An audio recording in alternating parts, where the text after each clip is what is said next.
Sabda Nabi sallallahu alaihi wasallam, "Idza mata ibnu Adam inqata 'amaluhu illa thalithin sadaqatin jariyah, 'ilmin yuntafa'u bihi dan yad'u lahu." Diriwayat oleh Imam Al-Muslim. Nah, kedua hadis Nabi sallallahu alaihi wasallam iaitu mengatakan keutamaan dalam segi kemaluan, depan, itu faraj, lelaki dan perempuan. Maka kegunaan kemaluan ni banyak je penggunaannya, kegunaan yang banyak. Maka kegunaan yang banyak iaitu nak buang air besar, nak buang air kecil, semua berkaitan dengan kemaluan. Itu juga.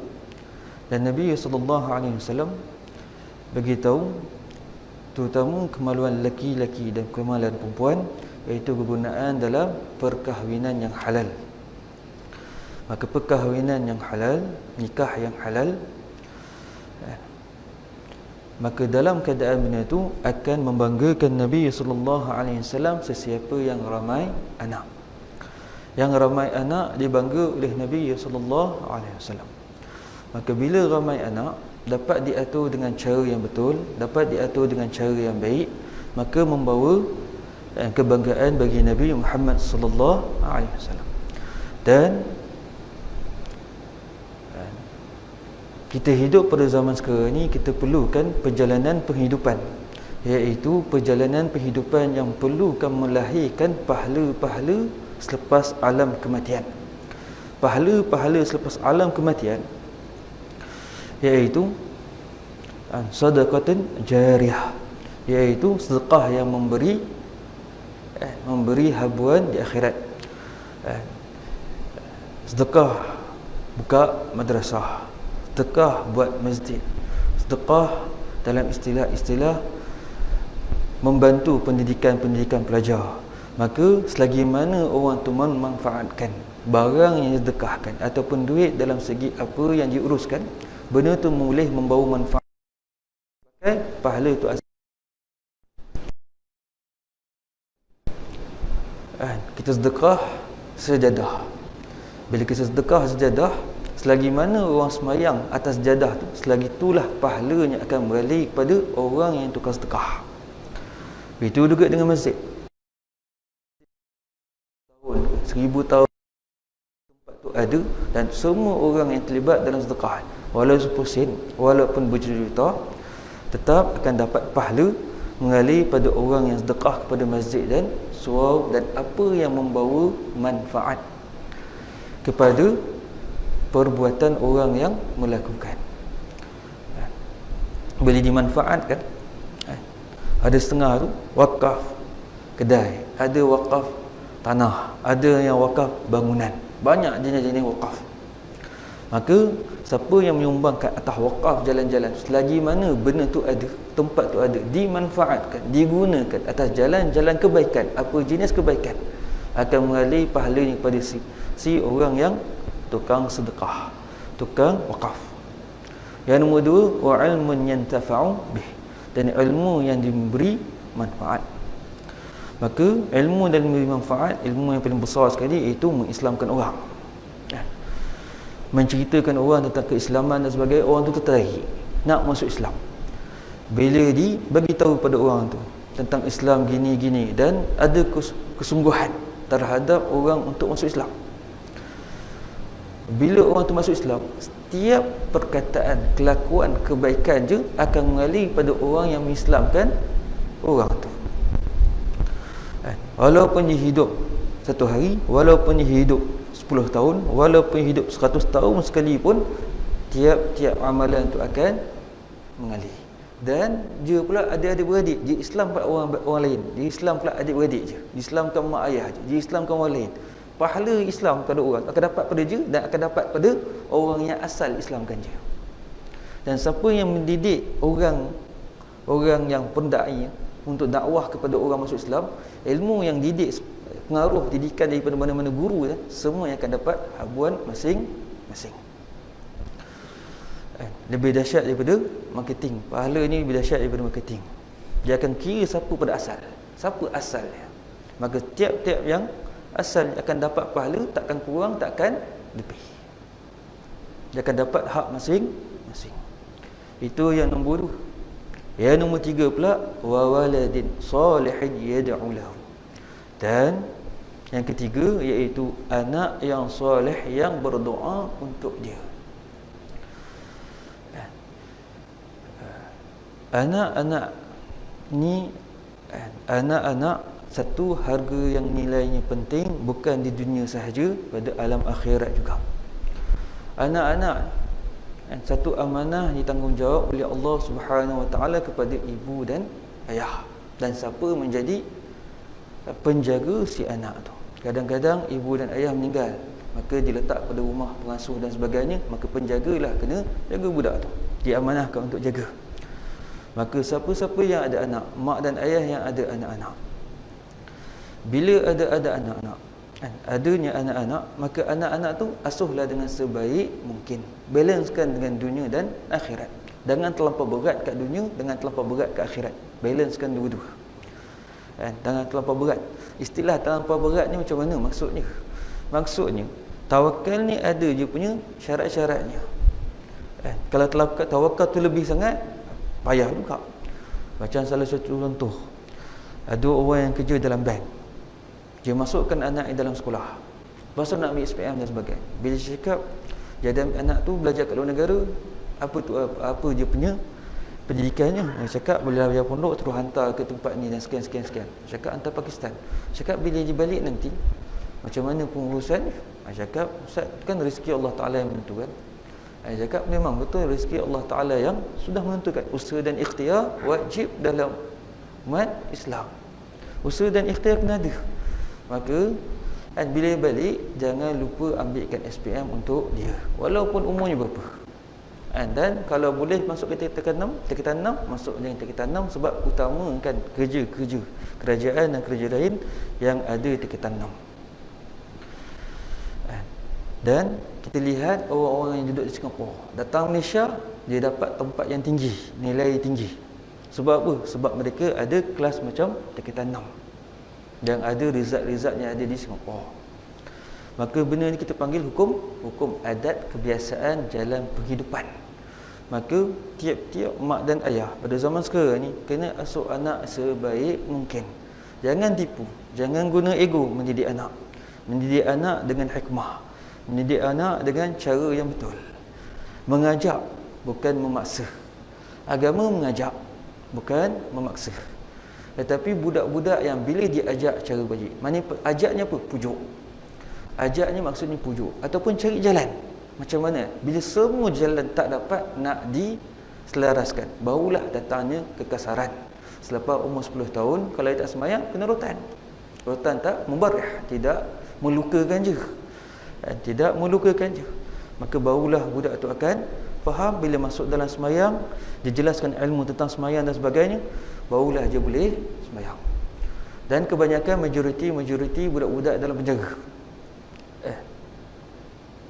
budak-budak dalam penjara yang bawah 17 tahun, umur 10 tahun, 11 tahun, 12 tahun, 13 tahun, umur-umur yang macam tu. Bila kita tanya dengan dia, kenapa tak semayang, dia akan mula-mula dia akan tipu. Itu benda yang normal. Lepas lama kelamaan kita akan tanya soalan, kita tahu dia tak semayang. Bila kita tanya dia, kenapa tak semayang, lepas tu kita tanya dia balik, dia cakap kenapa pula orang agama ni kita nampak jaga semayang, ataupun orang yang bukan agama suka semayang berjemaah, kenapa? Dia tak boleh nak jawab. Bila kita tak jawab, rupa-rupanya mak dan ayah tidak mengongsikan, tidak share terhadap ilmu berkaitan semayang. Dia hanya tahu semayang wajib, kalau tak semayang masuk neraka. Itu sahaja jawapan yang dia bagi. Asalkan ilmu berkaitan dengan semayang ni banyak, 70 lebih ada dalam Quran berkaitan dengan semayang. Tiba-tiba cerita dua benda je. Kalau tak semayang berdosa, masuk neraka. Itu je perkataan yang keluar daripada mulut mak dan ayah.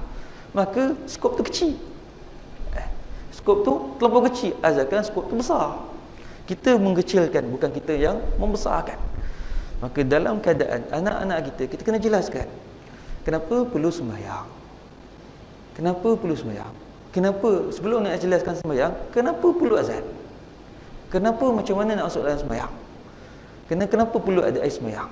Kenapa kena cuci daripada hadas besar? Macam contohnya, salah satunya yang membatalkan wuduk, iaitu benda yang keluar daripada kemaluan depan dan kemaluan belakang. Angin keluar, makruh kita basuh tempat kemaluan belakang.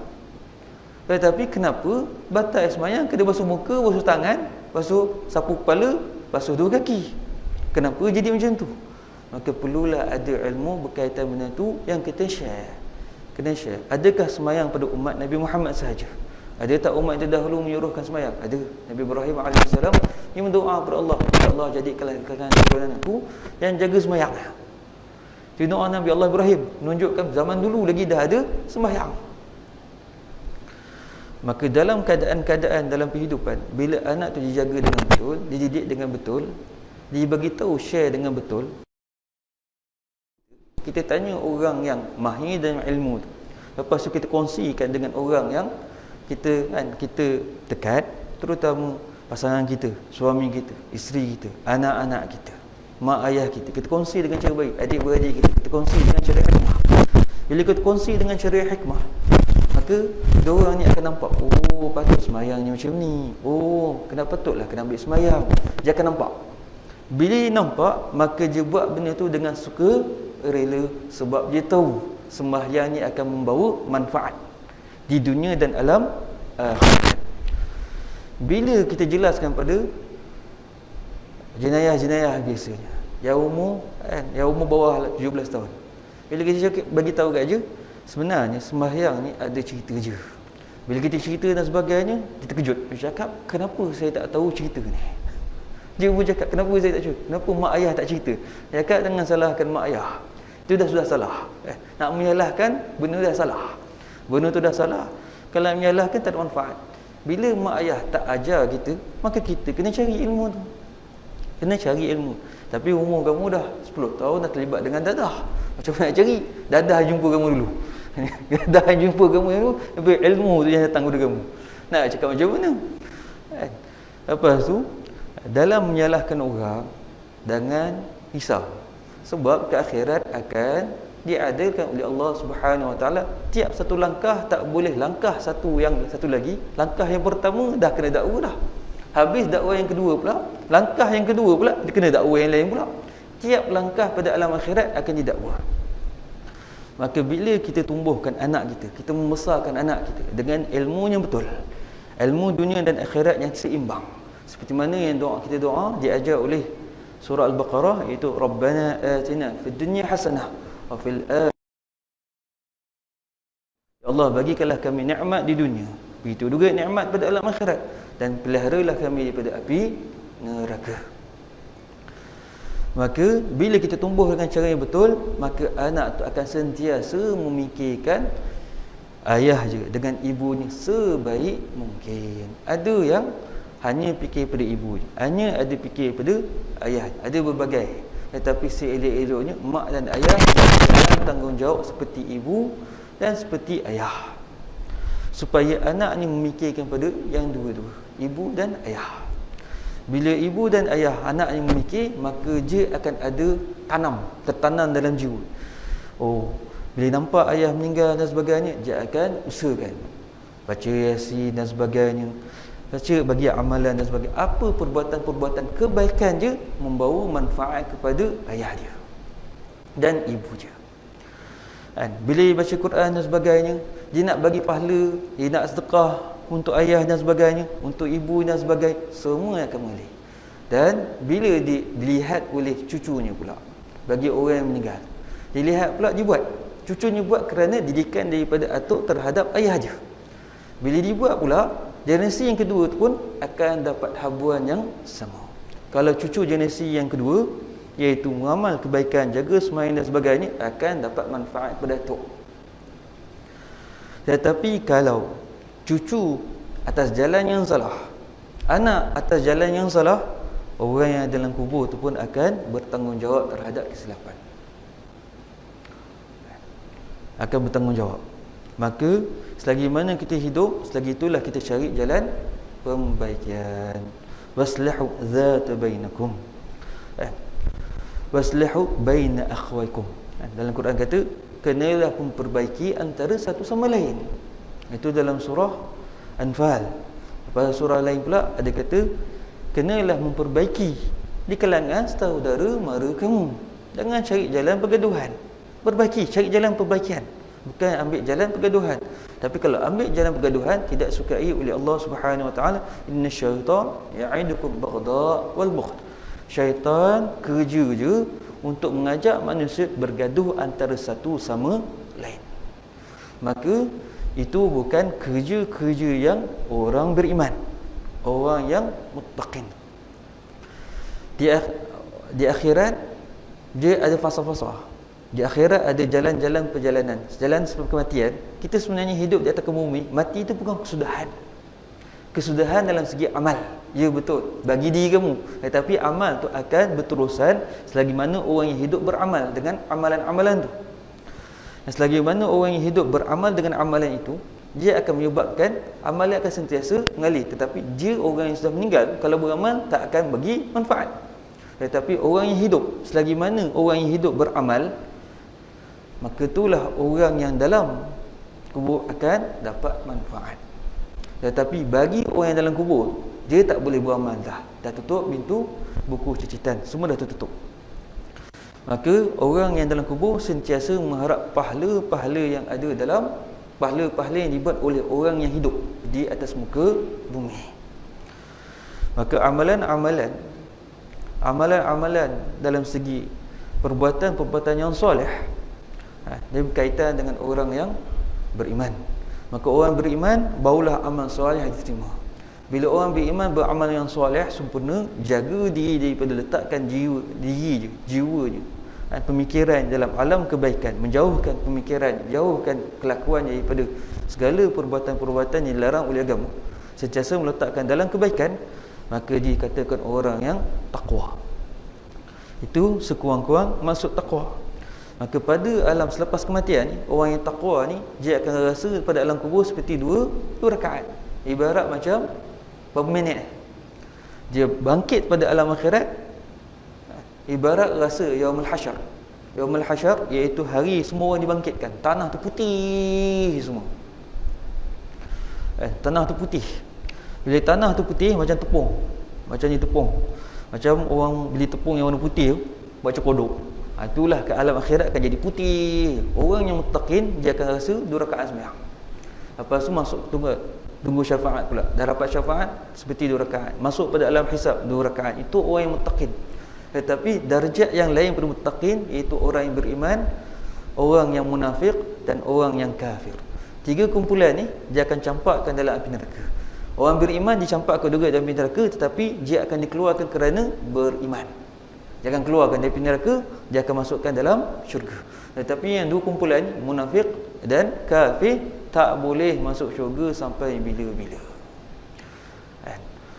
Maka jangan letakkan diri kita ni atas. Maka nak tentukan orang ni kafir pada alam akhirat, macam mana cara je yang dibuat oleh malaikat-malaikat pada alam akhirat. Batu mizan, dah habis hisab, dah habis semua apa, masuk ke mizan. Sekarang ni nak kontrol, nak tahu angka pahala kamu, nak tahu lebih berat pahala ke lebih berat dosa. Banyak dosa daripada pahala, wa na'udzubillah min zalik, dicampakkan dalam neraka, dipanggil kafir. Tak ada istilah lagi lah, bukan kafir tak kafir, masuk neraka. Peringkat pertama ke alam akhirat ni ada 3 peringkat dicampak dalam neraka. Bukan 2 peringkat dicampakkan dalam neraka, yang terakhir sekali ditarik masuk dalam neraka. Yang pertama sekali, itulah darjat-darjat orang kafir, campakkan. Bila campakkan dalam neraka, tak ada lagi istilah ada kemaafan. Lepas tu peringkat yang kedua pula, iaitu dalam imtihanul mu'minin, ataupun imtihanul akhir, pemeriksaan bagi orang yang beriman yang terakhir sekali. Di dunia ada ujian-ujian untuk orang beriman. Di alam kubur ada pertanyaan berkaitan dengan iman. Di alam akhirat akan ada pertanyaan berkaitan iman. 3 peringkat. Tapi hisab berkaitan dengan pengurusan kita dengan Allah dan makhluk-makhluk yang lain. Berkaitan dengan fiqh. Benda ni betul ke tak betul, semua akan diadilkan pada alam hisab. Tetapi bila masuk pada mizan, menunjukkan itulah kita nak tahu kita ni kafir ke, munafik ke, mukmin ke, muttaqin. Tetapi kalau dicampakkan neraka, wa na'udzubillah min zalik, menunjukkan kamu ni kafir. Lepas tu diteruskan lagi perjalanan. Selepas teruskan lagi perjalanan, maka akan pergi Hud, akan pergi masuk kepada alam, iaitu alam imtihanul mukminin. Pemeriksaan yang akhir bagi orang beriman. Siapa yang terlepas, maksudnya dia tu munafiq, bukan mukmin. Mukmin jati akan keluar dari tempat tu, akan lepas ujian tu. Tetapi kalau mukmin yang tidak sebenar, dia hanya beriman dengan beramal sahaja, tetapi bukan beriman yang sebenar-benar beriman, hati langsung tak diiman, maka bila diuji silap, dia akan dapat silap Tuhan. Maka akan dikaji siapa Tuhan yang sebenarnya, siapa yang diutamakan sebenarnya. Maka keutamaan dia tu nafsunya, diri ni. Maka ikutlah diri kamu. Diri kamu tu dalam neraka, campak dalam neraka. Ada yang sembah lain daripada Allah Ta'ala, semua ni tak akan ada kemaafan, dia akan campak dalam api neraka. Tak ada lagi istilah boleh masuk syurga sampai bila-bila. Itu peringkat yang kedua. Peringkat yang ketiga, orang beriman dan Nabi dan Rasul semuanya akan lintas titian sirat. Naik atas titian sirat, pergi. Siapa yang lepas, maksudnya orang yang muttaqin. Siapa yang kena sangkut, ada kail yang tarik mereka jatuh ke bawah, menunjukkan mereka ni beriman, masuk dalam neraka, namanya neraka Jahannam. Jahannam ni maksudnya rosak. Sebab dia ada dua peringkat saja. Ada dua jenis banduan. Banduan yang pertama 70,000, banduan yang kedua 140,000 tahun. Dah masuk dalam dua kategori ni, dah habis 140,000 tahun, dah neraka tu akan dimansuhkan. Sebab orang yang beriman macam mana pun akan masuk dalam syurga. Walaupun zarah pun ada iman dalam mereka, tetap akan dimasukkan dalam syurga. Tetapi dia kena masuk dulu dalam neraka, barulah dia akan dimasukkan dalam syurga. Maka dalam istilah-istilah yang kita lihat, di istilah ulama' dan istilah Quran dan hadis terhadap perjalanan-perjalanan akhirat ni, menunjukkan dunia ni tempat kita untuk mengimbangkan perjalanan penghidupan supaya kita selesa dalam ibadah, selesa dengan melakukan segala amal-amal kebaikan, supaya kita dapat aturkan jalan penghidupan kita dengan membanyakkan pahala-pahala, saham-saham alam akhirat. Maka zaman sekarang ni banyakkan orang yang tak dapat anak. Bila ramai orang tak dapat anak, apa nak buat? Maka banyakkanlah istighfar. Akhir surah Nuh, sebab dalam surah Nuh tu dia kata fastaghfir rabbakum innahu kana ghaffara. Banyakkanlah kembali pada jalan Allah Ta'ala, sesungguhnya Allah Ta'ala itu Maha Pengampun. Jikalau kamu beristighfar, yamdudkum bi amwali wa banin, Allah Ta'ala akan tambahkan duit kamu, keturunan kamu.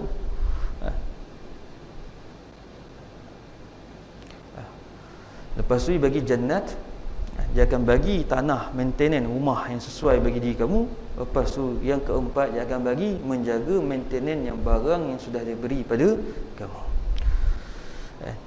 Kembali pada jalan Allah, dia ada susah payahnya, tetapi ada jalan keluar. Wa man yattaqillah yaj'al lahu makhraja. Itu yang surah Talaq. Siapa yang bertakwa kepada Allah, dia akan bagi jalan keluar. Maka Allah Subhanahu Wa Taala bantu nabi-nabi dan rasul yang terdahulu, biasanya bantu dalam keadaan terdesak je bantu.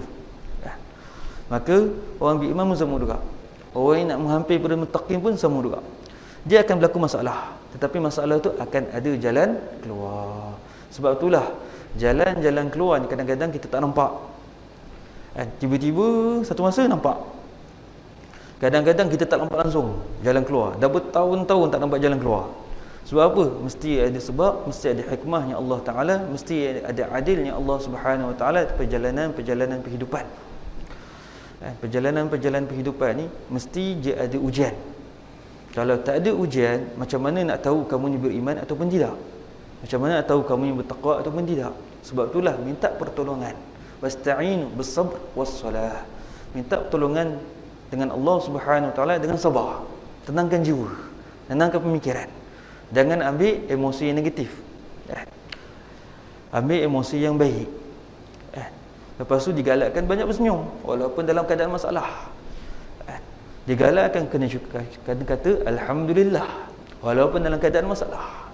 Sebab dalam sembahyang pun kita akan masuk dalam sembahyang, dari takbir baca surah Fatihah, alhamdulillahirabbil alamin. Walaupun 10 bau tadi ataupun bau 5 minit ataupun beberapa saat, kita dapat tahu khabar orang yang terdekat kita meninggal. Anak kita meninggal, mak ayah kita meninggal. Tetap kena masuk dalam sembahyang. Bila masuk dalam sembahyang, kita sebut alhamdulillahirabbil alamin. Syukur pada Tuhan yang sekalian mentadbir sekalian alam.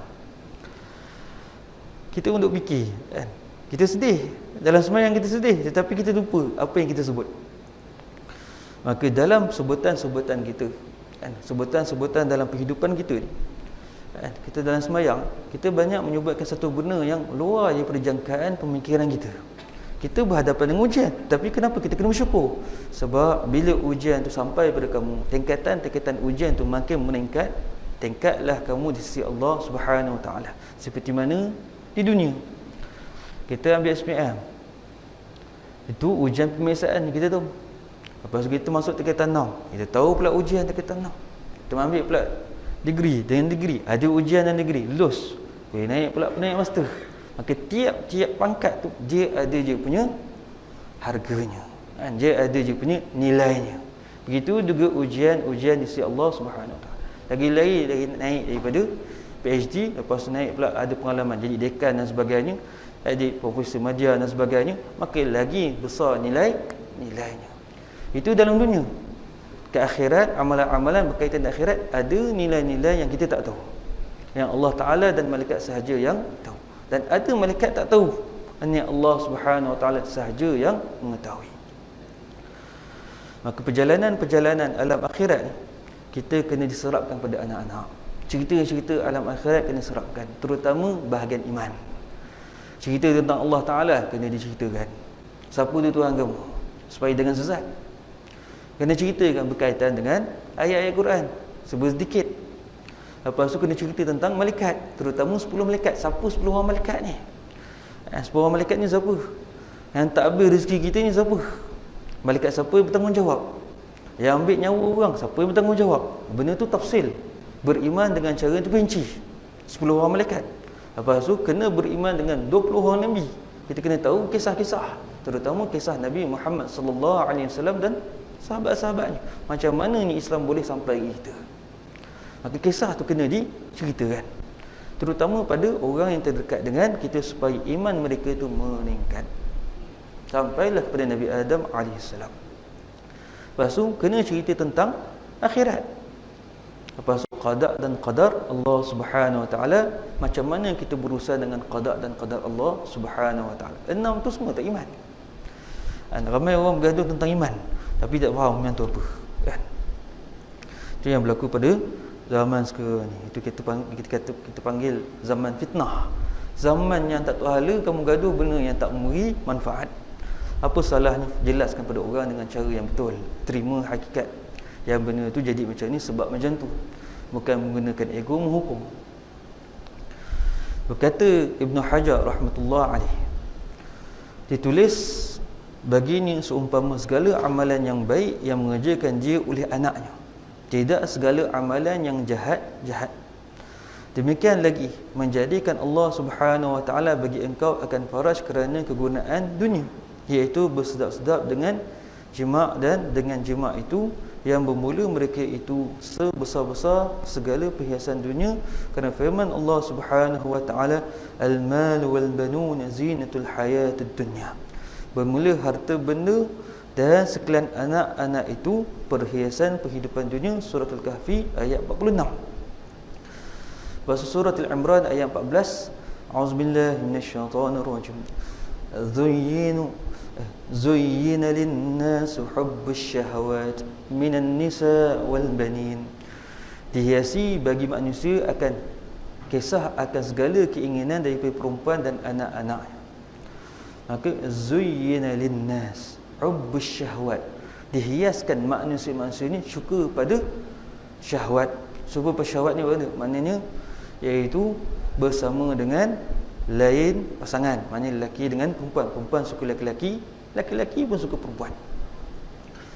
minan nisa, terhadap perempuan-perempuan, wal banin.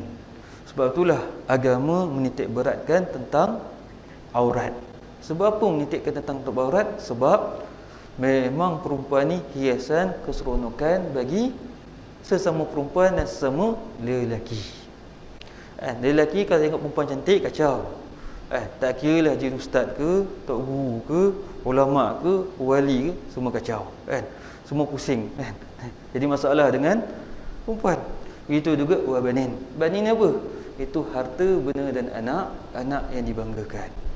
Maka anak-anak yang dibanggakan, kita lihat orang yang tak ada anak, 10 tahun tak ada anak, ada yang 20 tahun tak ada anak. Bila dia kata kenalah usaha sikit dapat anak dan sebagainya, dia akan marah. Sebab apa? Kita tak tahu macam mana doa setiap malam. Kita tak tahu macam mana dia berusaha untuk dapatkan anak. Kita tak tahu macam mana dia besar payah nak dapat anak. Kita senang-senang nak tegur. Sebelum kita nak tanya orang, kita nak nasihat orang, kita tanya dia dulu. Baru kita tahu apa punca dia, apa masalah berkaitan dengan anak tu, berkaitan dengan orang tu.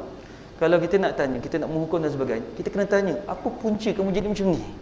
Barulah kita boleh nampak. Dah nampak dengan cara yang betul, dengan jelas, barulah kita boleh menghukum. Seperti mana yang dinasihatkan dalam Quran, iaitu kalau kamu nampak orang yang datang kepada kamu, matanya sudah dikurik, matanya sudah dikurik, jangan percaya lagi selagi mana orang tu kata ada orang tu kurik, jumpa, lihat keadaan, saksi dan sebagainya, barulah boleh menghukum. Sebab itulah di dunia ni kita tak boleh menghukum orang kecuali dihukumkan oleh mahkamah. Jatuhnya mahkamah, baru kita boleh menghukum. Sabit kesalahan, belum lagi bersalah. Disabitkan kesalahan, belum lagi betul kesalahannya tu. Media ni pun main peranan juga. Orang tak sabit kesalahan macam salah dah. Jubah orang tu macam bersalah dah. Kan? Baru sabit kesalahan. Maknanya masih lagi belum tentu disabit kesalahan, tapi belum lagi salah. Siapa yang menentukan salah? Hakim. Hakim. Kadang-kadang hakim meletakkan kesalahan orang, kadang-kadang salah. Kadang-kadang hakim tu salah. Habis tu macam mana kita nak buat? Bila hakim meletakkan sabitkan hukuman, kita dengar campur. Kecuali benda tu terkait dengan diri kita. Tak kait dengan diri kita, kita dengar campur. Sebab ujian orang tu tak sama macam mana ujian kita.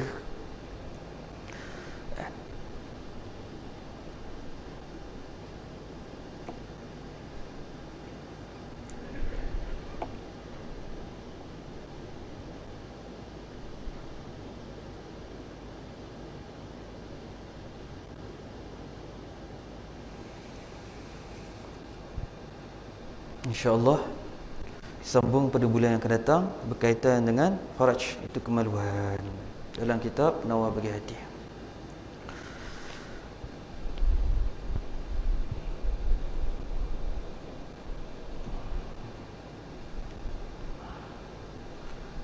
Bismillahirrahmanirrahim. Alhamdulillah Rabbil Alamin. Wassalatu wassalamu ala asyrafil anbiya wa mursalin wa ala alihi wa sahbihi ajma'in.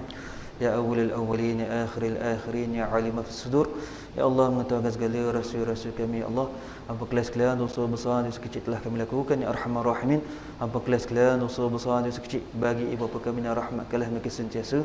Apabila sekalian dosa besar, dosa kecil bagi pasangan kami, anak-anak kami, cucu-cucu kami, keturunan kami, adik-beradik kami, kawan-kawan kami, jiran-jiran kami, sekalian mukminin dan mukminat, dan sekalian muslimin dan muslimat yang masih hidup yang sudah pergi, ya arhamar rahimin. Wassallallahu ala sayyidina Muhammadin nabi ummi wa ala alihi wa sahbihi wasallam. Walhamdulillahirabbil alamin.